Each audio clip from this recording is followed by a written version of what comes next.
thank you very much for sharing your experiences. I have a question that relates to the transition from a co-ed school to a girls only. And what do you think are the benefits and strengths of being in a girls only environment for a middle school? For me, I was at a co-ed school my whole life before NCS, and so I thought I was a little nervous, like, because I thought it was totally different, like, literally genders are different, but I, so I was really nervous going into NCS. I think that was one of my biggest fears, but I noticed that when I came after a couple months into NCS, I really noticed that that didn't really affect me, and I thought that I was really able to. I think Dr. Scully mentioned this. I was given more chances than I think I was at my old school, and believe it or not, I felt a lot less competition with my peers, and I just felt like safer, less like worries, and I was able to create greater and like closer bonds with my classmates because it also is a smaller grade. So that was, I think, I really did enjoy. I definitely, on my first day of fourth grade, I was definitely excited just because being at a co-ed school, I was really excited to be in an environment where the focus was definitely just about uplifting girls and making sure that we felt proud of ourselves. And with what Mackenzie said, where there's less of an environment of challenge or like going against each other and more of like, well, if someone beats you at something, it's more of a less of a good job and less of a haha, I beat you. That's one of the things I love about NCS. Why did you guys choose NCS? Like What? So Why did you choose NCS? Well, I definitely already said this, but definitely because it's an all-girls school, and it's just a school where like it fosters around things that I particularly care about, like women's education and like women empowerment and stuff like that is a really important thing to me. So coming to an all-girls school was something that felt very like empowering to me, and definitely because when I was touring, kind of, I felt like how much the teachers really loved doing what they do, especially how Miss Faye was talking about how middle school is her favorite part. I feel like all the teachers here really love the department that they're in and what they're working in. You can really just see how much the teachers love their work. I just really loved the environment at NCS, and I loved how there were how everyone greeted you with a kind face, even though I toured during COVID. And like everyone we met was just like, oh, like this is such a great school and it's a beautiful campus. And I also really like that we get to kind of explore the cathedral in more depth because it is such a beautiful piece of architecture. And I love like the classes where you can learn the history, and every C day from 9 to 10, you get to have a cathedral service in there, which is really fun. I really noticed how there was, like, rather than this school focusing on just one thing, like arts, maybe music, things like that, it was really equal. So I think knowing that, I knew that there would be a place for me. I'm really into studio art, but I also knew that because this school wasn't so focused on X, wasn't so focused on Y, blah blah blah. It would be a diverse group of people. I would be able to meet with people who have different interests than me, and it was just a lot different from my other schools. So I was wanting something like really. Can you talk about what is the hardest part of the academics for you and how you handle that? Maybe the pace. I think the school moves pretty quickly, but I think teachers make it really manageable. I think teachers always check in and are like consistently making sure we're on the same page. And I think teachers definitely provide a lot of chances to meet with them in case you feel like maybe you're falling behind, you're having some troubles. And I think teachers just give us a lot of opportunities to communicate with them, to really make sure our voices are heard, and there's a change made in class to help adapt to our maybe issues and problems we're facing. So I think definitely how communicative our teachers are with us help. Yeah, I'd also agree with Marilyn Lee and say it's time management, but also just because, well, not because, but like when you get into the habit, like Marilyn Lee said, it becomes much easier when you start to understand how to do it really well. and spacing out homework, especially because with the block schedule, not every homework assignment you get is going to be due the next day. So that's also a very helpful part, but it's also important to say, can I do this today, or do I have enough time tomorrow to complete it? So. Talk a little bit about a block schedule. So what is like a normal schedule? Oh, what's the block schedule? So the question around what is our block schedule? What does that mean? Okay, so we work on a 7-day rotation, which have letter days, so it's A to G. My bad, guys. It's A to G, and then so every day it kind of switches. So on A days you have 5 periods, so 1 to 5, and then B days you have 6 to 4 because you're 6 to 3 because your performing arts block is kind of plugged into that.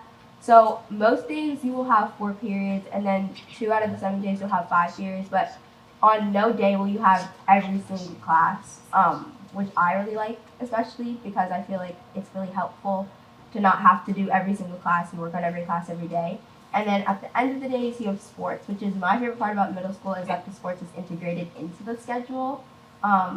So it's the block schedule, like every Monday you won't have the same class because it's a 7-day rotation. Like one Monday might be an A day and another Monday might be a D day. The way that we have like breaks in between our first and second periods, of our second and third periods of the day. So it'll either be office hours or morning meeting, and then at the end of the day, we'll either have office hours or homeroom, or like advisories, where you can meet with your advisor. And it's just like, and I really like my advisor.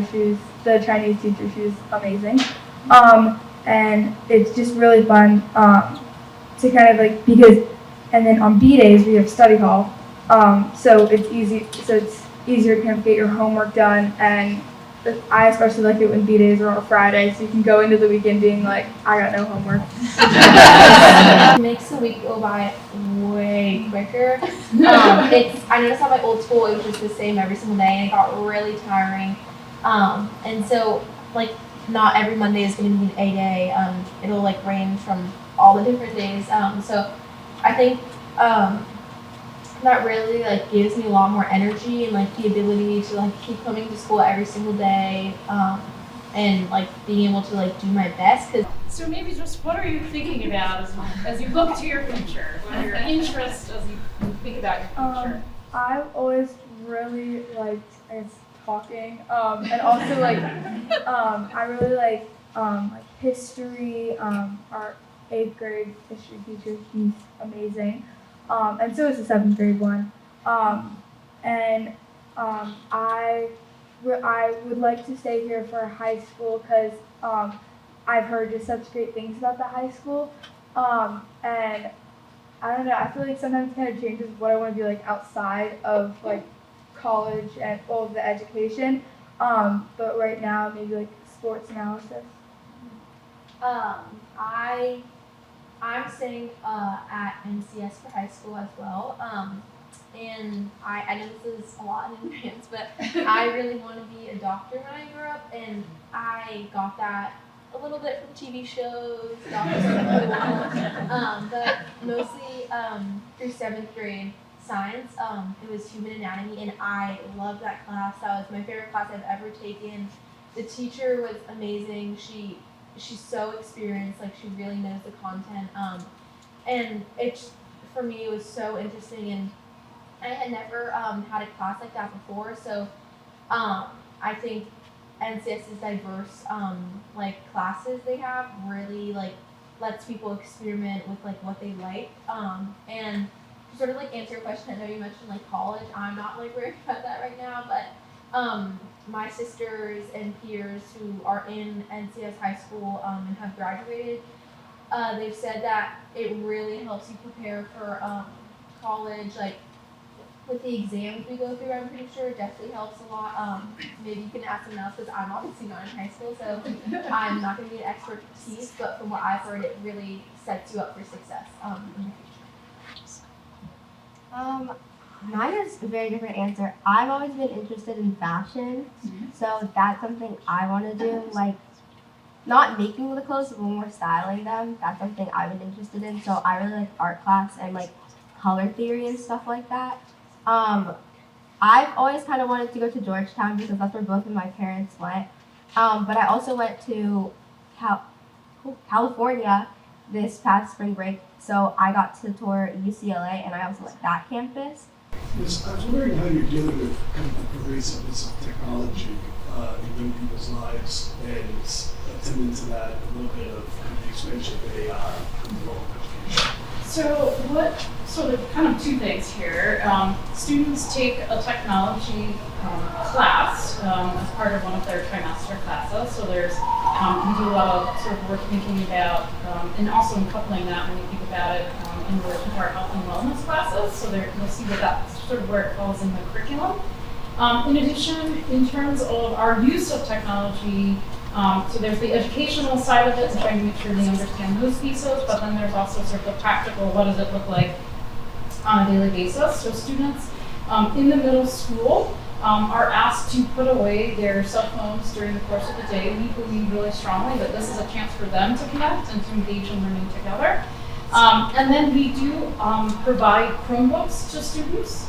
And so they go through a process of training and learning how to use the Chromebooks and sort of their capabilities. You will find that not all of our work is done on Chromebooks. We still believe very strongly that a lot of the work does not need technology to make that happen. And I know that how our English department in particular feels about that. And so there's intentional work that we're doing in terms of supporting students in understanding sort of AI and that sort of thing. As you know, it's evolving, so it's something that we're constantly thinking about and understanding. Our Chromebooks is something that we just began this year, and as a part of that, one of the things that we do is that when students leave our institution, there are certain controls and things that carry with them as they go out into when they're at home as well. So that's something that we need to work on. How do you handle children coming from a language immersion program? And you mentioned your Chinese instructor before. I'm just curious to hear about how language and engaging internationally fits in. I take Spanish. I have never gone to an immersion school where like they speak two languages at the same time, but my mom does speak Spanish to me at home, and my grandma lives with us, who was born in Panama. So Spanish is like a big part of my life. I think in the upper school they do have trips where you can go to Spain and France as a part of the class, and I think they also have that for the Chinese class. Also, I didn't go, but a bunch of my friends went, where in the middle school they had this spring break trip to Costa Rica, and I know a bunch of my friends went there, which was really fun. And it was with the STA boys. Like Fallon said, during your junior year, you can choose if you are, like, if you were qualified, you can choose to live abroad. I think you can go to Italy, France, or Spain, and yeah. Question. So do you learn at all about sort of philosophy? Does that show up about your ethics class right now? Ethics? In 7th grade, you take religion, and then in 8th grade, you take ethics, and that's, I think, pretty much the whole premise of it. You learn like a bunch of like different views, and I think morally like how to be a good person, which I think is the most like evident like sort of theme through that class. If you want to talk a little bit about how clubs are formed, when they meet, and what are some of the clubs that you're a part of? Okay, so last year in 7th grade, I formed a club, so I'm gonna answer the form club question. I formed a club called Running Club, and it was basically where we would run a loop around the clothes during our clubs period, which is from 1:50 to 2:20 every C day, and that was a super fun experience to kind of exercise leadership opportunities in 7th grade. This year, me and Mackenzie are both in Little Buddies Club, which is kind of where we pair with the lower school, and we kind of do fun activities with them during their homeroom time. We haven't done anything yet, but I think we are planning to either before the Thanksgiving break or just a little bit after, which I'm really excited for because working with children that are younger than me is something I'm really passionate about. So I do love Little Buddies Club. What sports do you do? So in the fall, I do field hockey. Winter, I do PF, just personal fitness, so in the weight room. And then in the spring, I do lacrosse. In the fall, I did tennis. Currently in the winter, I'm doing squash. And then in the spring, I'm doing track. And I'm a 6th. in the fall I did soccer. This season I'm doing basketball, and next season I'm doing track. And one thing I love about sports is that there are so many different opportunities. You can be really good at a sport, or you probably have never tried a sport. Like I had never tried squash before, and now I'm doing it for the second year, and I love it. It's so much fun. And I love that NCS just gives you the opportunity to try a sport, and if you're not that good, it's okay. How big are the class sizes? Class sizes. Okay, so in a grade we have 66 people, and yeah, and then each class there's either like 14 to 18 people, and normally there are like normally there are different types of there are 4 different sections of classes, so that kind of help you with your. So before we go, I just want to say thank you to our